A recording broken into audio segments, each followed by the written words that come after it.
আসসালামু আলাইকুম, কেমন আছেন সবাই? আশা করি সবাই ভালো আছেন। আসলে এর আগে একটা কুকুর নিয়েছিলাম, মানে টমির নিয়েছিলাম। টমিরে কে বা কারা খেলেছিল, কে কি খেলেছিল জানি না। তো পরে মারা যায়। তো পিছে আমার প্রায় 2100 টাকার মতো খরচ করছিলাম। আমি টাকার দিকে চাইছিলাম না, কিন্তু ওরে বাঁচাইতে চাইছিলাম। যাই হোক, ওরা আমি বাঁচাইতে পারি নাই। আল্লাহর ইচ্ছা, আল্লাহ নিয়ে গেছে।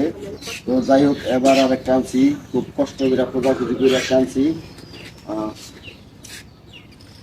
এবং ও মায়ের দুধ ছাড়ার পরেই কিন্তু ওরা নিয়ে আইছি। তো এখন ওরে রাখছি কোনে, এই যে এখানে রাখছি। ও মানে ঘরে আটকায় রাখা যাও না দেখে এখানে টিন দিয়ে বেড়া দিয়ে গিরে দিছি। ও রাত্রে এখানে থাকে ওইটার ভিতরে। তো এখন কথা হয়েছে, ওর নাম কি রাখবো? ওর নামটা কি রাখবো একটু বলবেন? ওর নাম কি টমি রাখবো না অন্য কিছু রাখবো? একটু সাজেস্ট করুন, আপনাদের মতামতের আশা করতেছি।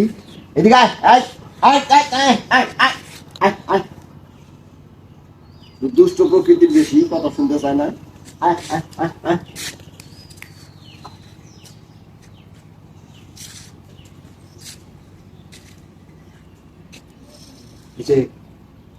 তো সবাই ওর নামটা একটু সাজেস্ট করবেন, ওর নামটা কি রাখবো? ওর নাম কি টমি রাখবো না অন্য কিছু রাখবো? একটু কমেন্টে জানাবেন।